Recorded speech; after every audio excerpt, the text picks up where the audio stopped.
বিশ্বের আগামী দিনের বিনিয়োগের অন্যতম আকর্ষণীয় গন্তব্য হবে বাংলাদেশ বলে আশাবাদ ব্যক্ত করেছেন অর্থ ও পরিকল্পনা মন্ত্রী আমির খসরু মাহমুদ চৌধুরী।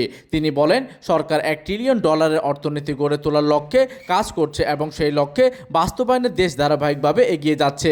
শনিবার দিনব্যাপী কর্মসূচিতে অংশ নিতে সকালে চট্টগ্রাম শাহ আমানত আন্তর্জাতিক বিমানবন্দরে পৌঁছে সাংবাদিকদের সঙ্গে আলাপকালে তিনি এসব কথা বলেন।